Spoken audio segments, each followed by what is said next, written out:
All right, guys, ladies and gentlemen, my name is Ryan Wright. And my name is Jerry.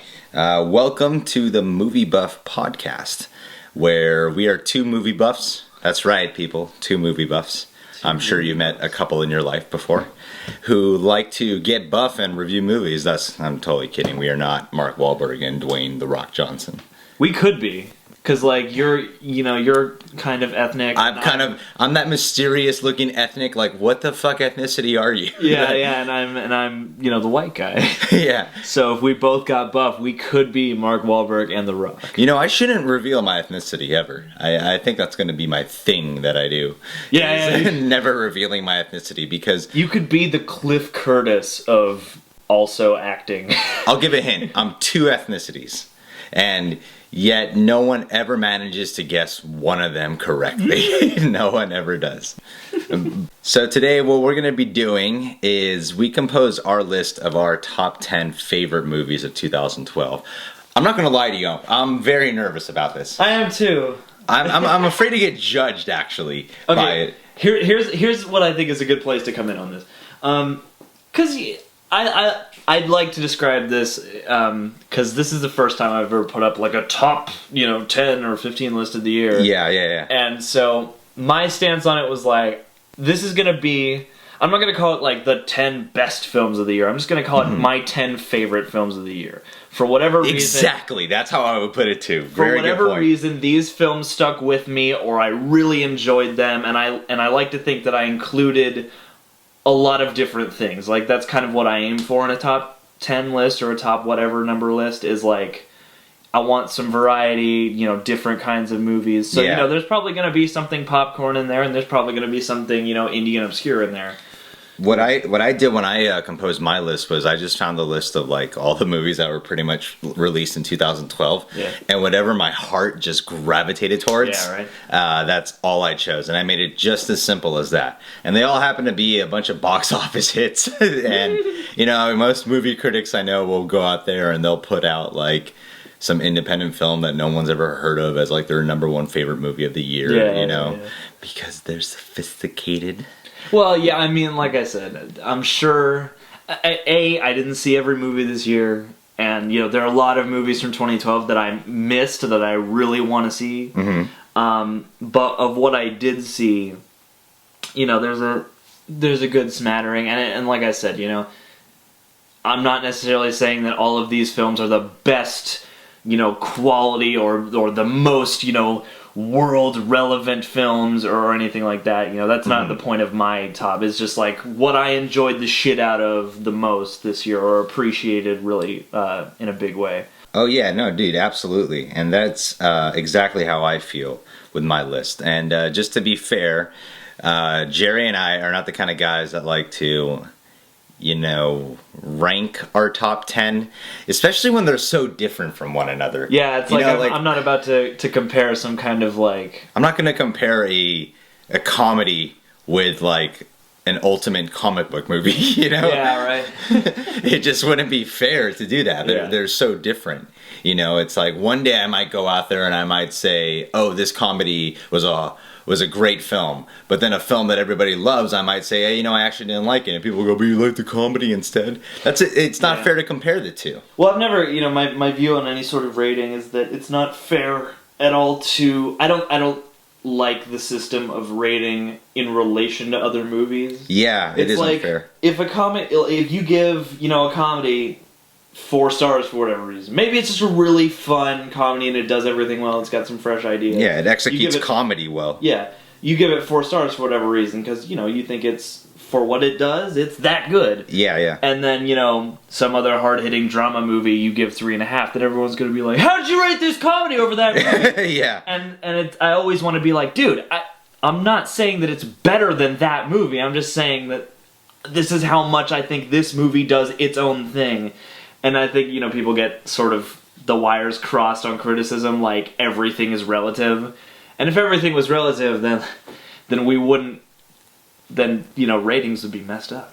Absolutely. I'm excited now. I'm excited. All right, so we're going to go in order of release date instead. Yeah, that's good. All right, and as I'm looking at this list, I'm still like, what is my number one favorite? I don't think I have a number one favorite. Yeah. But anyway, let's just hop right into this. So, do you want to go first? Do you want to do the honors? Sure, yeah. Well, wait, what date is your first movie from? Well, March the 16th. Okay, I will go first because my movie comes from January. Okay, excellent. So, we're not looking at each other's lists. Yeah, I know, it's a surprise. It's my surprise voice. Alright, so yeah, my first on my list is Joe Carnahan's movie The Grey, starring Liam Neeson and Greg Grillo. I remember that. You really liked that movie, man. When that movie came out, you were talking all about it on Facebook. I dug the heck out of that movie, and this is the thing. This is one of those kind of... I love it when you see a trailer or something, and you're like, that looks like silly fun, kind of. You know, like they had the Grey trailer, and it's like, Liam Neeson punching wolves, I'm in. And then I went and saw it, and I was like, wow, this is not that movie at all. This is like a really, you know, it's like a character-driven story about men versus the elements. You know, the wolves are just a looming presence, and it's, you know, about survival and mortality and life, and it's stuck with me from January throughout the entire year, so... You know, I found the number one complaint about that movie was to be wolves wouldn't do that. And some people just could not stretch their imagination enough.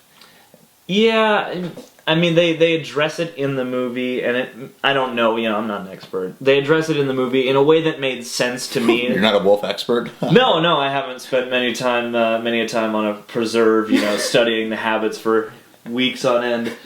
But yeah, I don't know. I mean, the explanation they gave in the movie made sense enough to me, you know. I mean, I don't want to give too much away, but they're basically saying, like, we're in their home. This is their home. So naturally, they're going to not want us trespassing in their home. Yeah. So, you know, I get that. Like, maybe it's not totally realistic, but it worked for me in the movie, you know.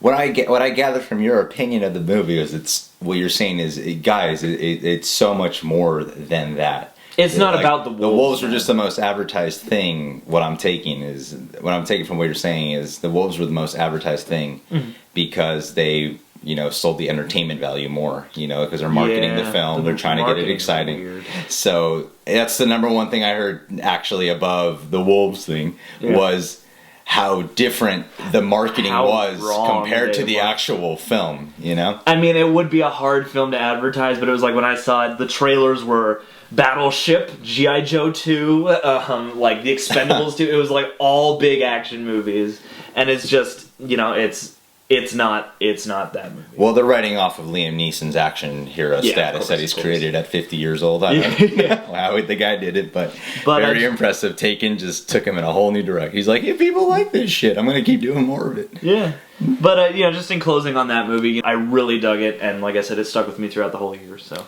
The Grey! Nice. All right. Well, first on my list, Ryan Wright's number one. The first on my list is 21 Jump Street, released March the 16th, 2012. Can I interject really quick? Because absolutely. What I have actually compiled is a 2012, like my favorite 10 films of 2012, and I also have 4 honorable mentions, I guess. Like 4 films that I really appreciated as well. And 21 Jump Street is one of those for me. Oh, so it is one of yours. How excellent. It felt weird to call it a top 14. so I have 21 Jump Street, and that's one of my honorable mentions. Oh, you had 14 movies, and then that's your honorable mention. I had 14 movies I felt compelled to speak, at least in some way, about. Gotcha. I see. Well, you can jump in as much as you want on this one. 21 Jump Street is absolutely fun, fantastic. Johnny Depp makes an amazing cameo. Yeah. It was just a big surprise to me. I'm not going to go like off of technical filmmaking on this one. I'm going simply from the heart here. I remember watching it and cracking up so much and being so impressed by how different this was than what you would usually expect, especially when that film was announced. It was just so damn funny. Yeah. You know, like, I'm coming purely from the heart here. I love that film so much. I remember just watching Jonah Hill and Channing Tatum up on that screen and being so impressed with Channing Tatum. Because prior to 21 Jump Street, everyone thought Channing Tatum was a shitty actor. And then when he did 21 Jump Street, everyone thought he was fantastic. I think it really launched his career in a different direction, and he solidified his status with Magic Mike. But 21 Jump Street, I believe, was a major catalyst to him getting this newfound respect. Mm-hmm. What I thought was so cool that I didn't even realize at the time was that what Scott Pilgrim does for Michael Cera is like take him, give him a character that plays exactly to his strengths, and then sort of starts to flip that image. And that's also what they do really well in 21 Jump Street with Channing Tatum's characters. They start him off with sort of what you think he is sort of like this meathead jock guy. And then the movie forces him to become the opposite of that. Yes. And that's such a smart, neat thing to do, with that casting. And Jonah Hill, man, like, seems like it was his baby, and good on him, He really brought it together. Just in my opinion, 21 Jump Street is one of the best comedies of the year, and it's really hard to move a whole audience with laughter so consistently. I've seen it twice. I saw it twice last year, and I had a great time each time, and I noticed more of how smart the script was the second time. So it's one of the best movies of the year, and it's really hard to move a whole audience with emotion like that. Comedy is one of the hardest things to execute, and I believe that if it's done well, it deserves the honorable mention, and that's why it's one of my top 10 favorites, because I'm very impressed when a comedy can get it right. Well, and this was also one of those movies, the person I saw it with and I both turned to each other after the movie, and it's one of those rare movies where we get so many sequels nowadays regardless, but this was one of those movies where right when the movie ended we were like, I would watch another one of these right this minute. Yeah. So, definitely props to them, because it was a ton of fun. Absolutely, man. Absolutely. So what's next on your list? My next one comes out of April, so where's yours? Mine is actually in March as well. Away. Take it away. I'm surprised this wasn't on your list. I thought you saw this movie like 3 times or something in the theaters. Maybe I overlooked something. I tried to make sure I didn't miss anything, but... I have The Hunger Games on my list. Okay.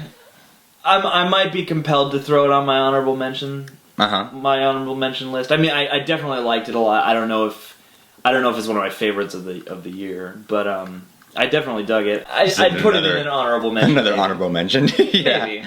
You got a top 5 honorable mention. I don't feel so strongly that I'm like, this has to be an honorable mention, but I did quite appreciate it, yeah. Well, yeah, I loved the hell out of it. I remember watching it in the theaters, and I wasn't too excited to watch it. I never read the books, so I'm not going to go in comparison to the book. I'm taking the movie just as the movie itself on its own merits, and I found it to be a really exciting film. It was always interesting throughout, and I loved the use of handheld in it. I know you don't like handheld. I normally don't enjoy handheld because a lot of times it seems very pretentious. It seems to me like they're trying to go for realism. Yeah. It's very few movies to me pull it off well. Like Zero Dark 30 really pulled it off well. Yeah. And I felt The Hunger Games pulled it off very, very well, because it was this first movie. You get all these movies based on books now, like Lord of the Rings, Harry Potter, Twilight, and then they come out with The Hunger Games, and I can't believe I just compared Twilight to all those other films. Hey man, it's on my list. But I'm just kidding. Anyway, so I hear about The Hunger Games. I kind of had my own images in mind already based off what I heard of how it's sort of be captured or whatever. But then I ended up watching it, and I've never felt so pulled into the world before based off its use of handheld. I think it really did that for me.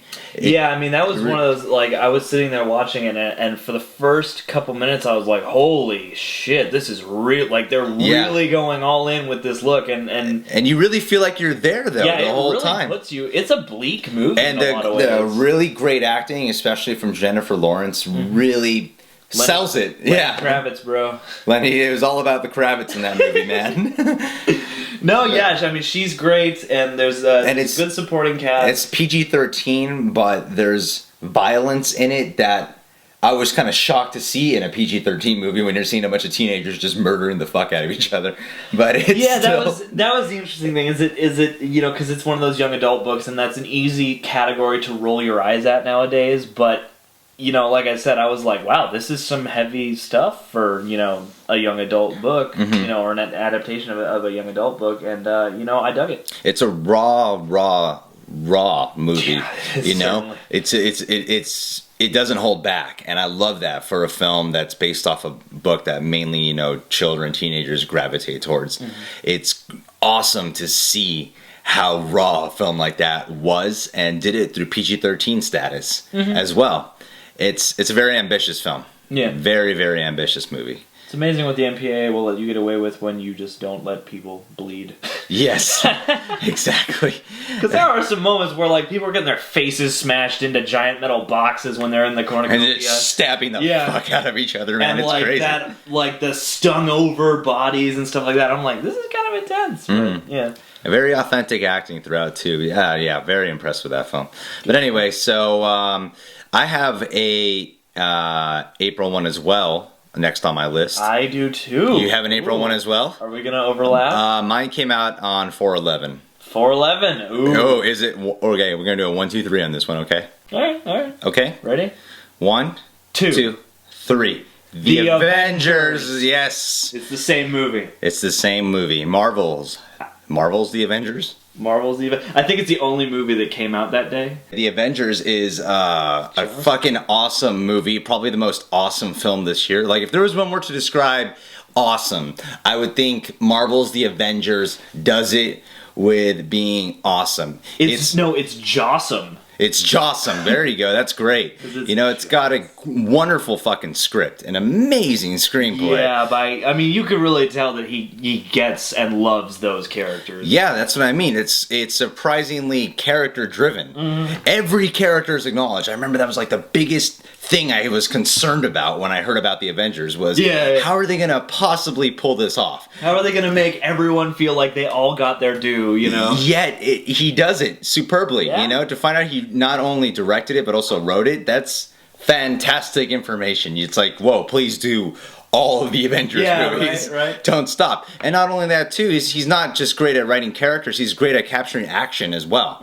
There was one shot that everyone talked about, not even people I know that don't know how to describe, you know, film technical stuff. People still talked about this moment where it's tracking everyone in the finale and in one single shot, and just wow. Yeah, it's every one of the Avengers kicking ass in one shot together as a team. Fuck yeah. One fat fucking smile was on my face when I was watching that. It was amazing, man. You just couldn't believe how cool of a film it was.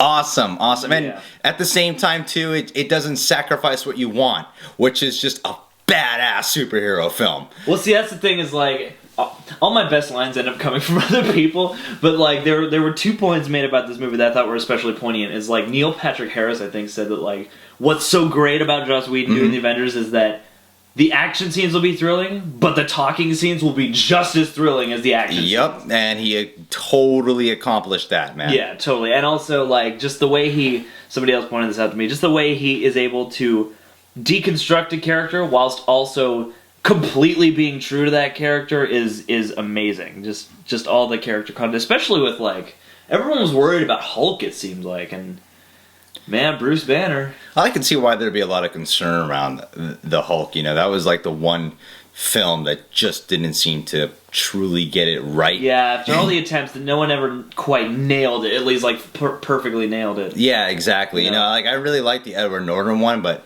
at the same time, I was like, I don't really see a franchise coming from this. Yeah. It's like Mark. You know, it was another one of those choices where I was like, Mark Ruffalo, and then when I saw it, I was like, Mark Ruffalo. Yeah, oh dude, Mark Ruffalo was the best Hulk they've ever had. Yeah, and I hope they do a movie with him. I really do. I know they said they don't have one in the pipeline, but I really hope they do. And like just the most importantly, I think it lived up to its hype.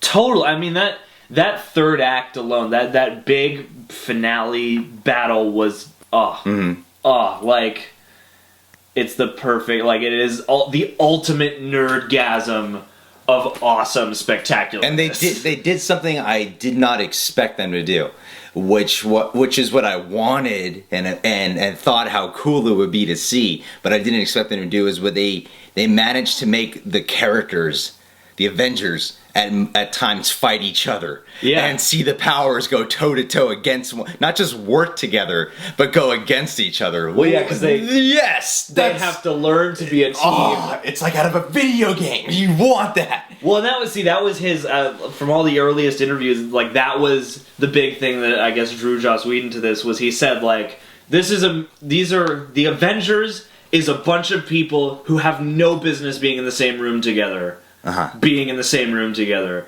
and that's what I'm going to work with. And like that's awesome because not only does it make for a great story, but also it's just awesome to nerd out over Iron Man fighting Captain America, fighting Thor, fighting the whole all those different hero versus hero matchups. Is just like it's just so cool to see them all on the same screen together. Because that's that nerd debate, you know. It's like you sit around with your buddies and you're like, who would win in a fight, you know, like Iron Man or Thor, you know. It's rad. It's so rad. What you got next on the dates? I have a June. I have an April again. Oh, you have an April again? Yeah. I have a feeling I know what this one is. I have a feeling too. My date might be wrong because I know these movies didn't come out. Oh, never mind. If you said your date might be wrong, I really don't think this is it. Because I think you would know the release date on the movie I'm thinking of, like right off the top of your head. No, well, I should, but now, I'm not going to say the date just yet because I think I might have it wrong. But Cabin in the Woods. Oh, it is Cabin in the Woods. Yeah.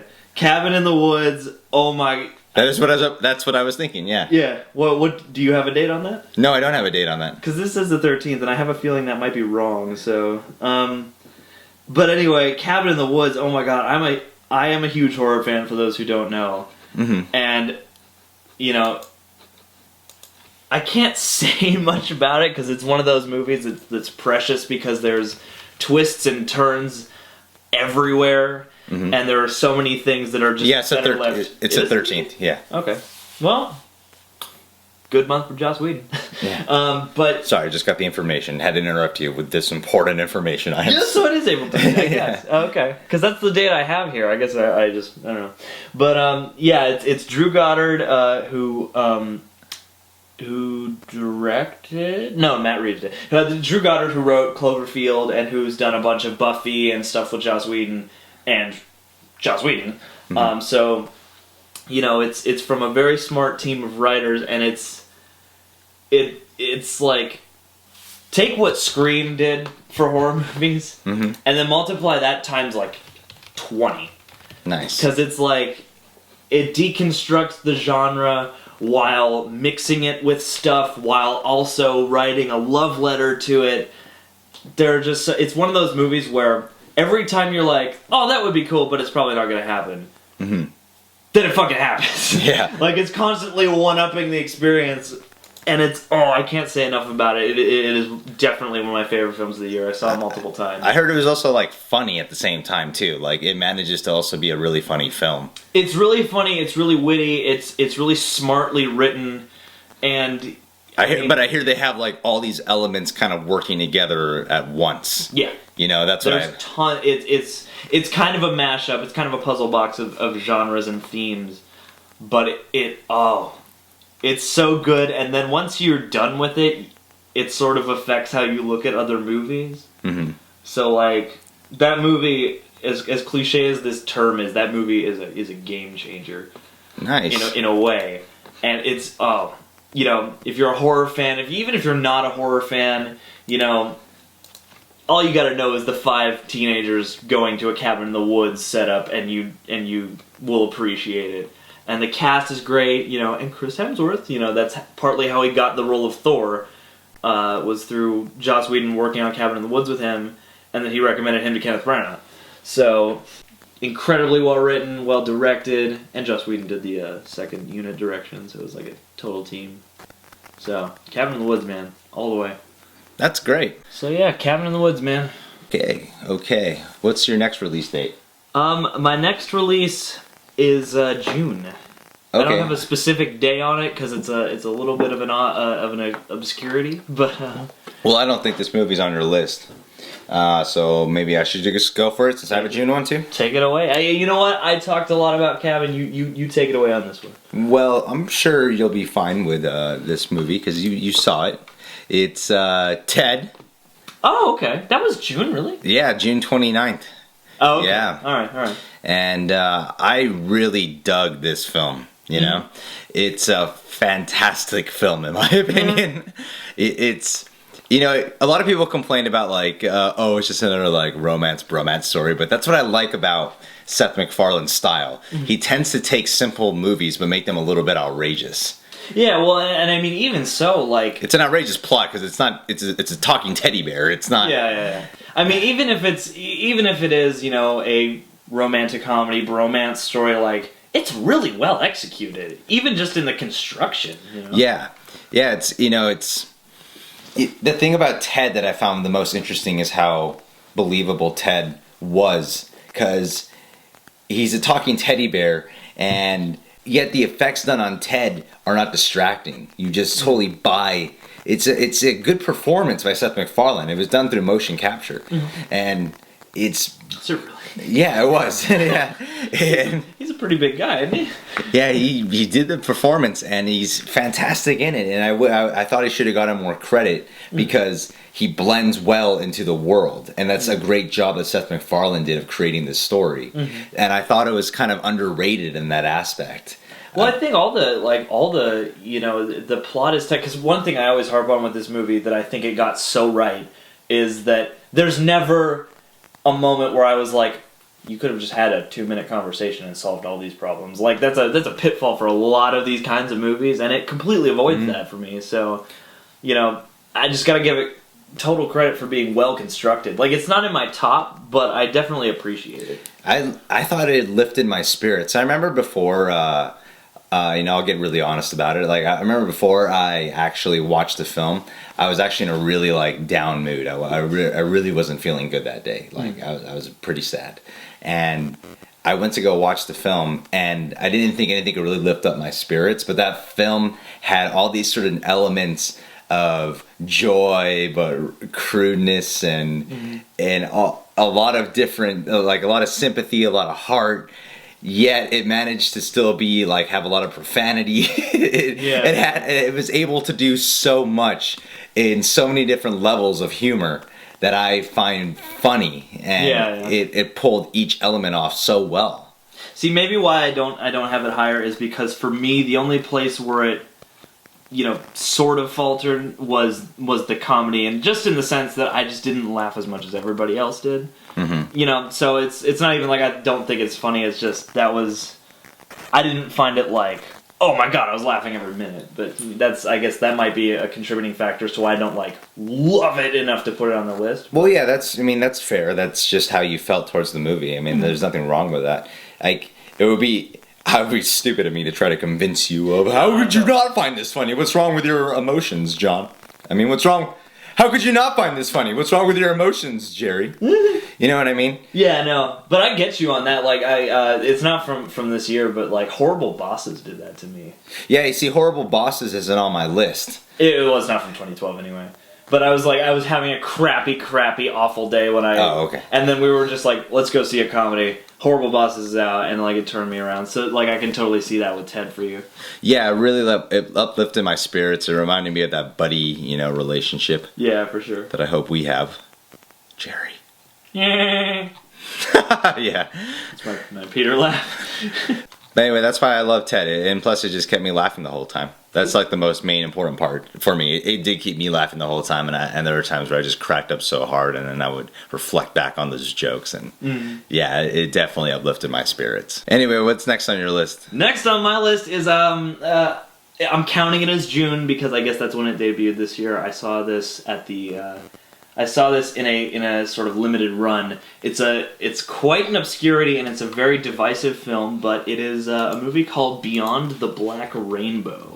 Beyond the Black Rainbow. Wow. Yeah. So tell me about this film. This is it's a movie by a guy named Panos Cosmatos, whose dad is pretty big in Hollywood, like history. But it's this strange kind of science fiction-y film that like takes place in the 80s, but it has these sort of 60s, 70s vibes to it.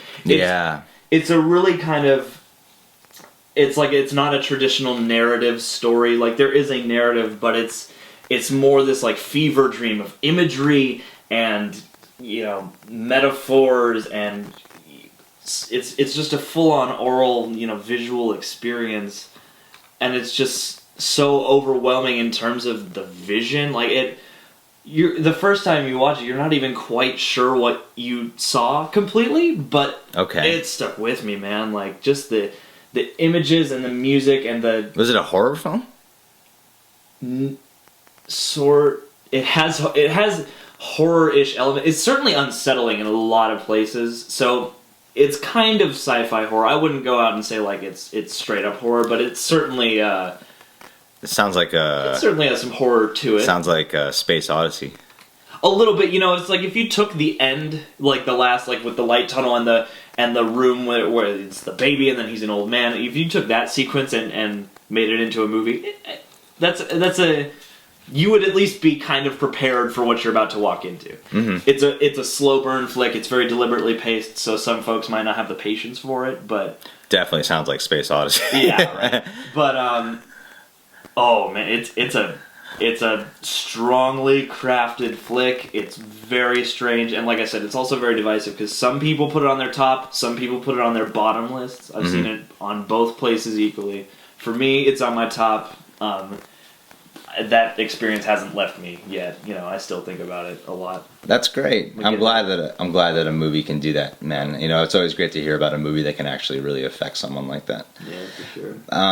Anyway, so let's move on. My next movie is a July release. So is mine. I have a feeling we're on the same movie. Yeah. Elephant in the room, so to speak. I think we've talked about this movie an awful lot. Yeah, we have. I mean, I already have my own review up for it. Yeah, you do. And we have a podcast coming up for it, I think. Is it the same one that we're talking about? I'm pretty sure. And it's the other side of a coin we got this year, which is interesting. So you want to go ahead and do the honors? Yes, it is The Dark Knight Rises. I can with your help. Of course. Yes. Of course. Of course, I can't channel my Bane impression now. Yeah, right. Yeah. It's always there when you're just having fun, and it's never there when you need it. Yeah. No, The Dark Knight Rises, man. Ooh. Yeah, no, like I said, this is for me, this is like the other side of a coin, because you have the Avengers, which is like a perfectly executed, fun comic book movie. And then on the other side, you have The Dark Knight Rises, which is a really well executed... Much more realistic. Yeah, darker, more realistic, more... serious in a way comic book movie, and I'm so glad that those two movies could come out in the same year. Yeah, absolutely. And a lot of people kept comparing it to the fucking Dark Knight, but it's like I'm not saying that like the Dark Knight is my favorite one in the trilogy. It is. It absolutely is. But that doesn't make the Dark Knight Rises a bad movie. Just because the predecessor is not as good does not make it a bad movie. I have to really emphasize that because I think people were not taking this film on its own merits like they should have. Well, yeah, because I always kind of felt like you have to see this movie twice regardless because the first time is sort of a catharsis because it's like... Yeah, you remember, I saw it with you and I didn't even like it the first time I saw it. Well, it's like Batman Begins was unexpected and everyone was like, oh, that's a cool flick. I didn't expect this from these people I don't really know. And then The Dark Knight came out and everyone was like, oh my god, this is amazing. When's the next one? And so like there was so much hype and expectation going into The Dark Knight Rises that I became very weary because it's like I don't think anyone, at least on the first time, can watch this movie and just watch it. No, you can't. There's so much anticipatory anxiety, Like yeah, and it's like if it's not immaculate, people are gonna nitpick the shit out of it, and that seems to have happened a lot. And I think you just want to absorb the information so much because of all the anticipation that one has that you can't just sit back and relax and soak it in the first time you watch it. It does take a second viewing because it does take a little bit of readjusting because it is captured differently than The Dark Knight. Mm-hmm. It's captured differently than Batman Begins. Yeah, they're all three very different. All three are very different, and that's what makes it an awesome fucking trilogy. That's why that picture, I think it's on our podcast actually, that picture where they spliced the three images to make the bat symbol, it's like one's the fire, one's the ice, one's the metal. Mm-hmm. That's a really good sort of image, like a symbolic image of how that trilogy is, because each one has a different vibe and a different, set of trappings, but they're all, one arc. Yeah, and everything about it, at the end of the day, despite whatever minor flaws there are, and some that might, even if you consider some scenes in there to be big flaws, I don't even care if you liked everything about it, but you can't get over the fucking thing with, you know, Batman and how he survived the bomb. Like, if... Spoiler alert! There's still... Oh, yeah. I think everyone's already seen it by now. Yeah. So, how Batman survived the bomb, right? Still, that's like the last 10 minutes of the film you're talking about right now. There's still 2 hours and 20 other minutes that you could be observing as well. There's so much greatness in it that it outshines the bad. At the end of the day, if you have to make a list of pros and cons, the pros outweigh the cons. Yeah, well, and I also feel like, you know, this is a movie where there's so much stuff.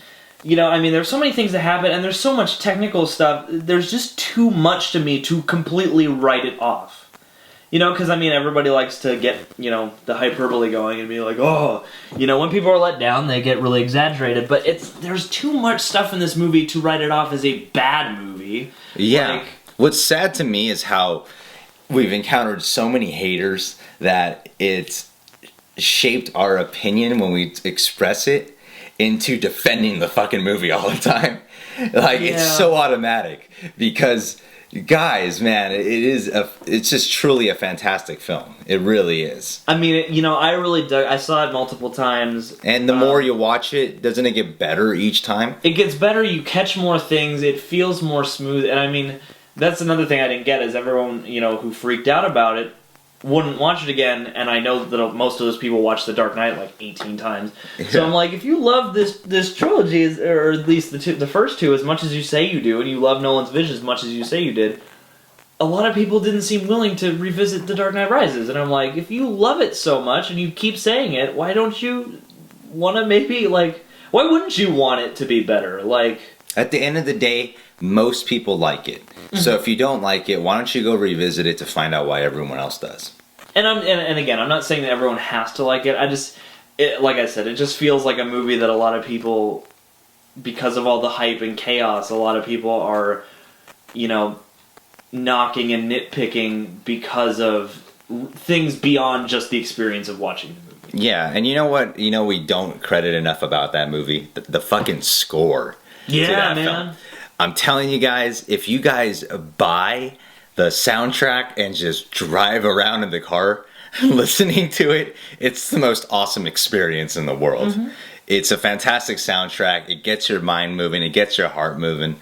And especially watching it on, you know, in the theaters or maybe just on a loud television, it's a fantastic score. Well, yeah, and that's one of those movies that's not a horror movie, but I sort of view as one, because there's a lot of unsettling stuff in that movie, you know, and, I mean, like I said, you don't have to love it, you know, whatever, it's fine. If you don't like it, and you really like it for a legitimate reason, then that's fine. But for me, you know, it affected me, it impacted me, I dug the heck out of it. Bane's awesome. At the end of the day, hey, how's the acting? It's all good. How's the directing? You know, for the most part, it's all good.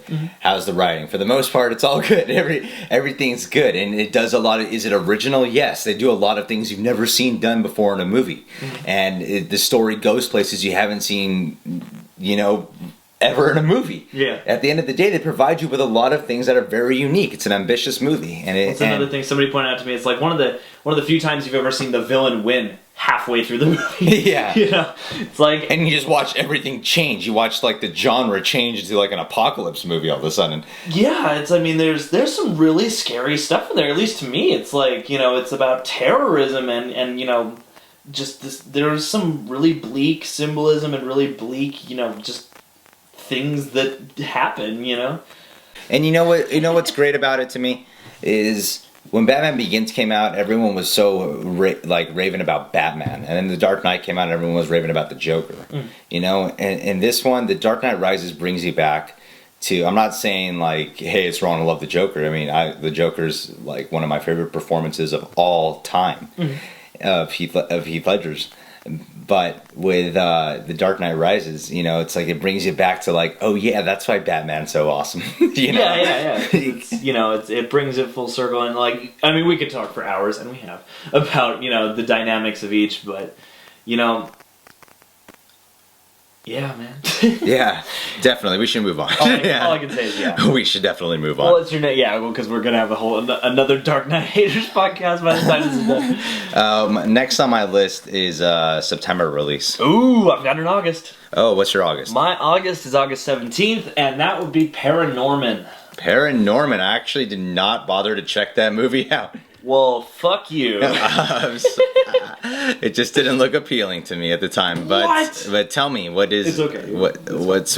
Tell me the appeal, please. ParaNorman. I mean, again, I heard a lot of great things, by the way. Yeah, no, for sure. I mean, for me, again, I'm a big horror fan, but my love for ParaNorman goes beyond that. It's like, I went to see it, and it's really cool if you're a horror fan, because there's a lot of those trappings, and it's very macabre and creepy. It's a movie that kids can see, but it's not a kids movie. It doesn't pander to kids, you know. And it's like the perfect introduction to horror if you have a child. Mm-hmm. And also, I just like I like the story. I really identified with Norman, the character, just, you know, because, you know, I think everyone's felt that way in a sense.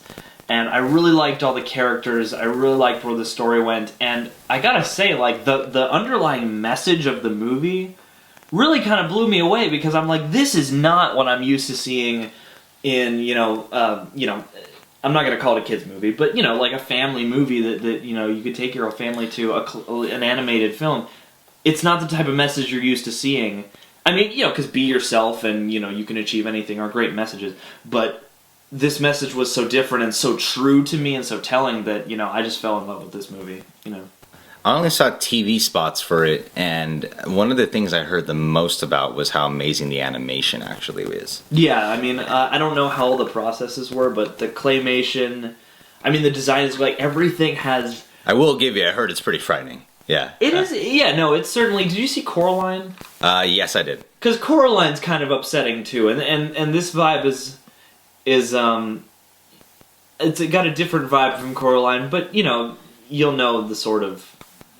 You'll know kind of what you're getting into if you know Coraline. Okay, excellent. But, yeah, the animation's great. I mean, the design of the characters, it's like everything is slightly asymmetrical, so everyone has a really unique, you know, kind of real look almost. Yeah. I heard it's kind of like a cross between, like, I heard one person put it this way. It's kind of like a cross between old school and, like, cutting edge at the same time. Yeah, I mean, I think that was Richard Roper, actually, who said that. Yeah, no, I mean, the animation's great, you know, like the claymation, the design of all the characters, and I don't know all the processes they used, but it all blends together really well. You, like, if they use CG at all, it all works together, and it's really cohesive.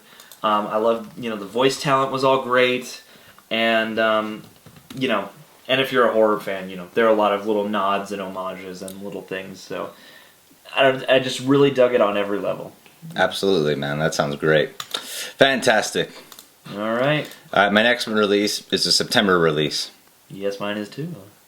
Late September or early September? Late September. Late September, yeah, me too. I think we have the same movie. I think we have the same movie. All right, ready? 1, 2, 3. Looper! Yeah, there you go. That's the fucking movie right there. Looper. Oh. That's a contender for number 1 for me, for sure. If I had to rank, I would say Looper is close to the top if it's not the top.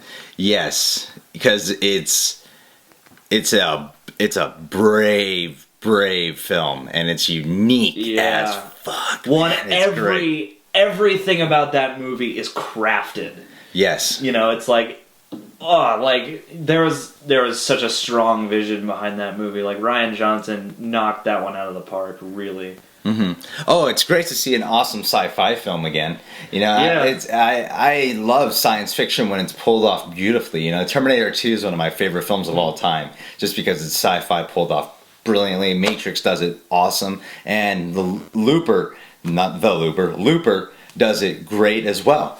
Well, yeah, and it's got a great world and a great, you know, just an aura, and what I like about it partly is that it's a time travel movie that doesn't get caught up in being all about time travel mechanics and how cool the technology is. it's a human story. It's a story about people, and it just so happens that time travel is involved. You know, it's. And it's great to see Bruce Willis in a movie where it's an action movie. He's not just playing. He's playing an old guy again. It's great to see Bruce Willis in an action movie where he's doing some real acting again. And Joseph Gordon-Levitt is superb, absolutely superb. Emily Blunt comes in late into the film, but she's great. There's some moments where I remember watching that movie and going, "Whoa!" And, wow, seriously. And, just a lot of different mixed emotions. It takes you on one hell of an adventure that's unique, complex, yet simple to follow. It manages to get every point across, and you can keep up with the whole journey, and it's unbelievably unique at the same time. Yeah, totally. And great action too. Just great action overall. Oh, totally, and like every bit of casting is great. You know, Noah Segan is great, Paul Dano is great, Jeff Daniels is great.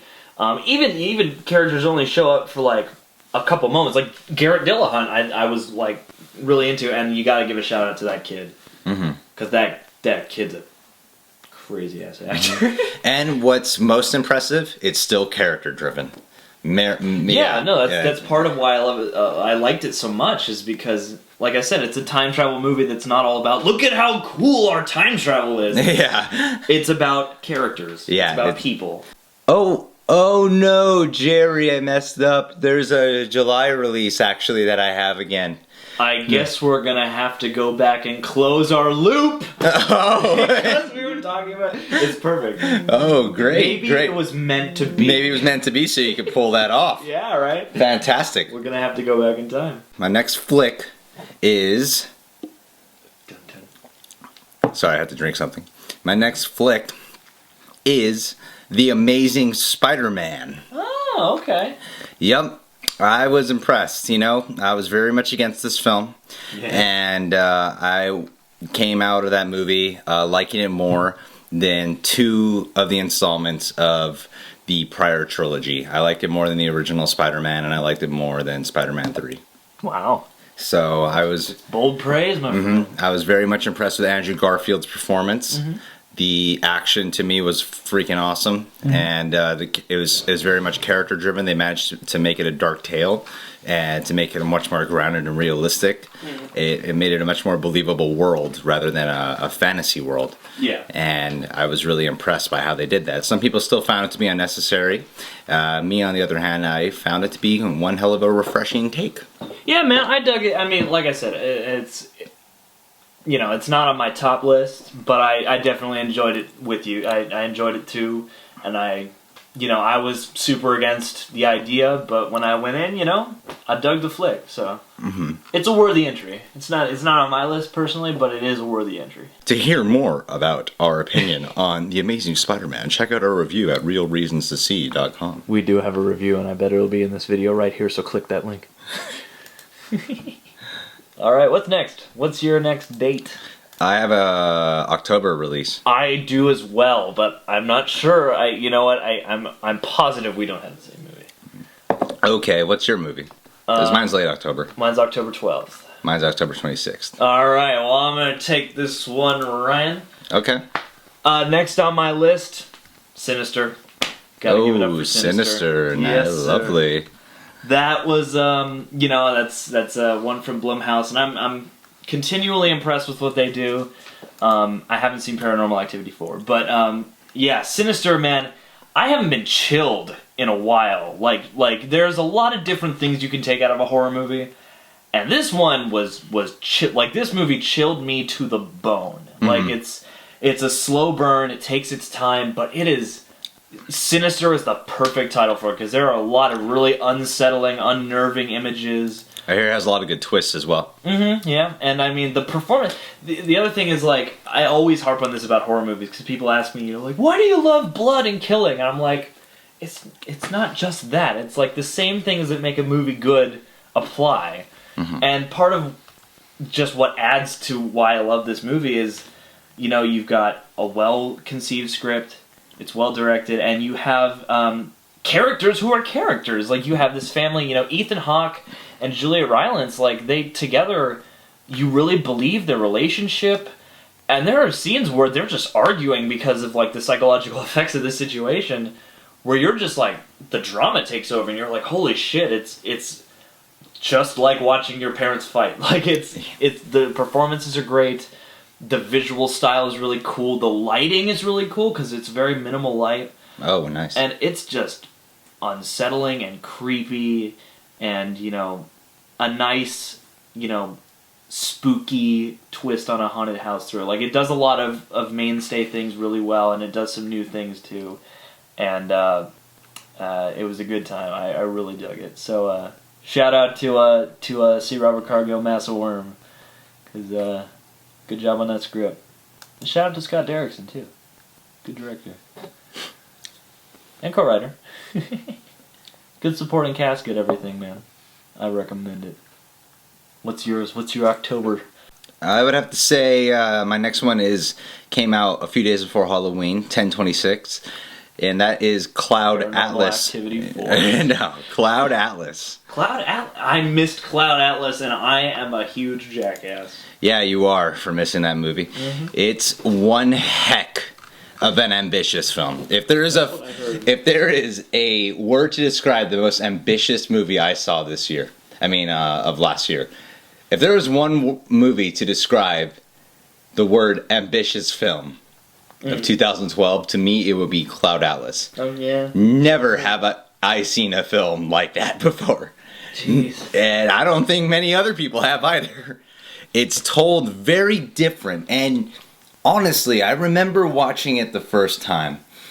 It's like almost a 3-hour film. I don't even know if it's 3 hours or not, but everything this year is 3 hours. Yeah. No one can contain their information anymore. 21 Jump Street was 3 hours. Ted was 3 hours. No, it's pretty close to 3 hours. It's like 2 hours and 45 minutes, something like that. But it's gotta be. Anyway, that's one thing. I saw the trailer and I was like, I don't know. I don't understand anything I just saw. I want to see it. I know it will be very long. Yeah. It's like you can't jump across all these different times and places and have people play multiple characters if you're only going to be a 90-minute movie. At first, it's very distracting to watch. Like, the first hour and a half, I was getting anxiety watching this film. It was just it was like, oh my god, I can't get pulled into it, and I was with my friend too, and we both just could not get pulled into this film. Mm-hmm. Now, and then like the last hour and a half became this amazing film out of nowhere. Once you learn how to settle in, it's one of those films that's definitely better the second time you watch it. Mm-hmm. Yeah, sure there won't be some excitement that's the same, but it's one of those. Okay. It's one of those films that's better the second time you watch it, because then you can finally absorb the whole film. It does a lot of very unique things. Things of just having actors play all these different roles in different time periods, and then having different time period stories being told, and each one feeling like a different genre. Mm-hmm. They managed to pull off 6 different films and put it into one. They did it. They accomplished their goal. You can't ignore the overall scope. You just can't.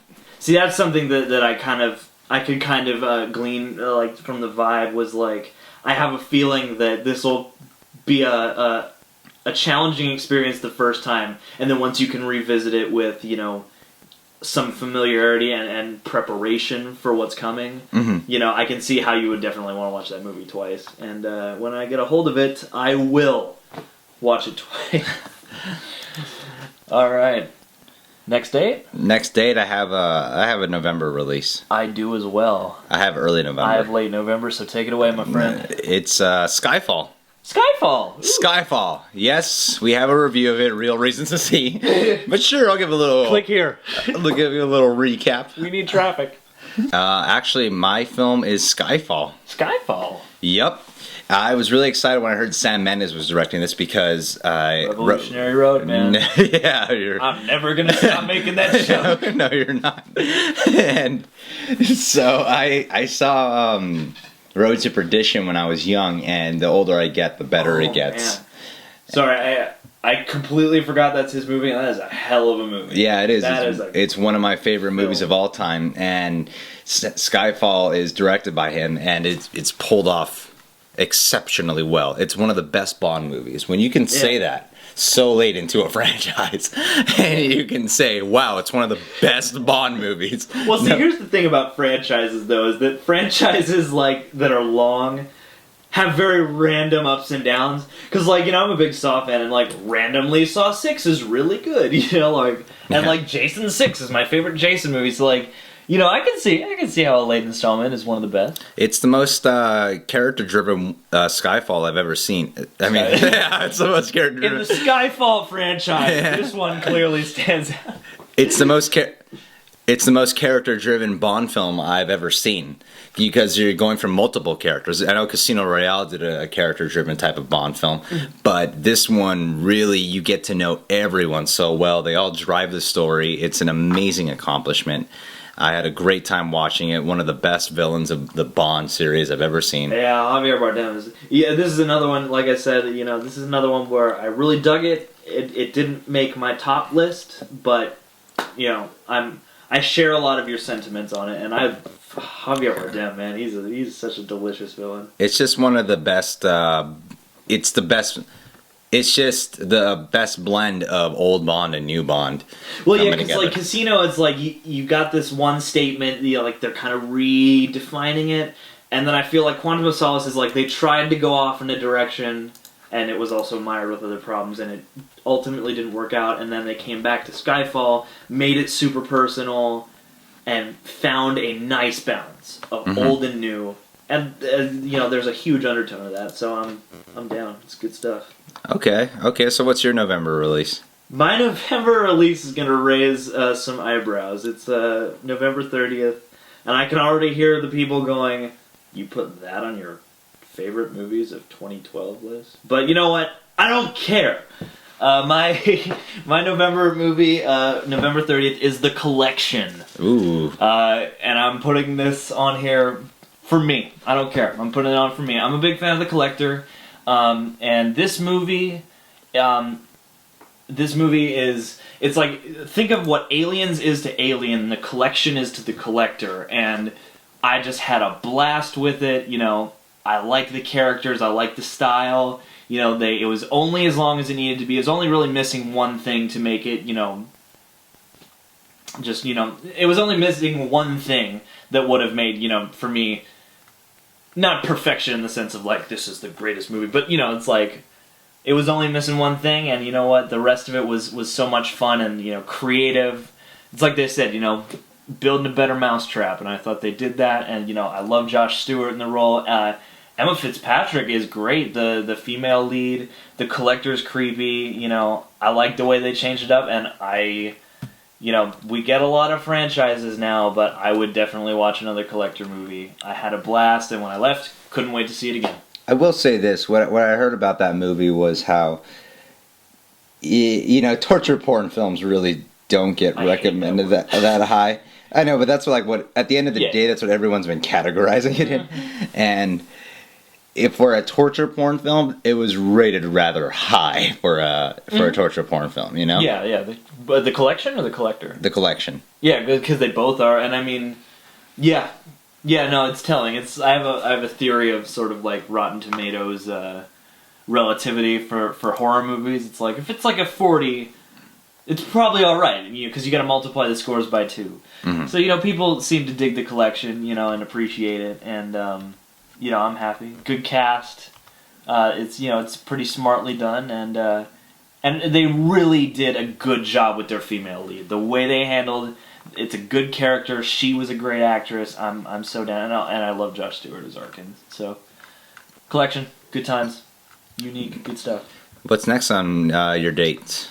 I got one more, and it's I think I know what. Mine's a Christmas movie. Mine's a Christmas movie too. Alrighty. All right. You want a countdown? 3, 2, 1. Django Unchained. Yes, sir. Could not leave that off. This might be number 1 on my list, actually. It's pretty close to the top. Yeah, it's definitely in my top 3 favorites. Django Unchained is the reason movies are made. Yeah. For sure. You know, it's everything. It's stylish. It's unique. It's bold. It's violent. It's violent. It's a violent film. I will say that. Yeah. it's a violent film. The violence escalates into more violent as the film progresses. Well, yeah, it's like you have this one side of the violence that's this really bloody, exaggerated, spaghetti western style, and then you also, on the flip side, have these scenes of these horrible things happening to slaves and stuff. There's a scene involving dogs, and some of the violence is over the top and extreme, and some of it is actually hard to watch and unsettling. So it's not for the faint of heart. And he really knows how to put his characters in situations where you're like, shit, they're gonna die. Yeah. He knows how to get you to that point where you wonder how. He knows how to get you to that point where you wonder how. Like, whoa, what are our heroes gonna do to get out of this? Is there any way to leave this relatively unscathed? A lot of different forms of tension going on too, through violence, just tension through the scenes of dialogue. Man, it's great, fantastic film, pure Tarantino, unlimited, Tarantino to the extreme. No, unlimited sounds better. And also, you gotta. DiCaprio, Christoph Waltz, Jamie Foxx, Sam Jackson, everyone is great. I forgot about actors, and it was just these characters, and I gotta say, this was also one of my favorite experiences of the year, because I got to see it at the New Beverly, which is kind of Tarantino's theater, and he put together a whole experience for that, and it's the way to see that movie. It was completely immersive and fun. So, Django, man. Django. Well, ladies and gentlemen. Oh, wait. Just before we go, I just want to mention a couple movies really quick. A couple honorable mentions that I just want to acknowledge. Sure. I'm a fan of Darren Bousman's work. I'm a big Repo Genetic Opera fan. So I got a shout out to The Devil's Carnival. They did a tour. It's kind of a short film, but it's another sort of musical outing. And they made a whole experience out of it with, basically something you could never get just watching a DVD, and it was really cool to see. So shout out to The Devil's Carnival. Shout out to Safety Not Guaranteed, which was a movie I really enjoyed with the Duplass brothers and a few other people. It's a little indie sort of quirky film, but really wonderful movie. Really enjoyed that. And Beasts of the Southern Wild, which was I went in blind, and that's a hell of an experience. It's a lot of emotions. So. So Devil's Carnival, Safety Not Guaranteed, Beasts of the Southern Wild, and as I also mentioned before, 21 Jump Street. Those definitely get an honorable mention. Really dug those flicks too. Well, excellent. I'm glad you had more movies to enjoy this year than just those 10 that we talked about. I'm sorry. I just felt I felt super compelled because those were. Oh, you don't need to be sorry. No, it's definitely all good. Worth it. Alrighty. Well, that's it today for our top 10 favorite movies of 2012. I love how, this one was really winged today, Like we were like, you want to just talk about our top 10 favorite movies? Like, we didn't even have a list really prepared, and then as we found our list, it was great to revisit it through talking about it. Yeah. To go through every film and be like, wow, that's right, I remember that experience, that was... To sit here and be like, it really does have that effect of like, oh, now I want to watch that now. Yeah, each time we talked about it, I really wanted to watch each one of those movies. So I had a great time talking about it. I hope you guys enjoyed talking with us. Yeah, thank you guys. If you're still here, thank you so much. And if you're talking, you shouldn't be. You're supposed to be listening. Yeah, that's not what podcasts are for. But yeah. Unless you want to pause it and talk about what you thought of our opinion. Yes, that is an exception. Yeah. But if you're talking while you're listening, then you're not listening. So. Yeah, so listen. Fucker. Yeah, we're telling people to listen now that the podcast is over. Listen to the sounds of silence as this podcast comes to an end. But, thank you much, and until next time, I'm Ryan Wright. I'm Jerry. This has been... The Movie Buff Podcast. Of all the things we said together, that was not one we could pull off. Yeah. All right. Good night, folks. Good night. Or good afternoon.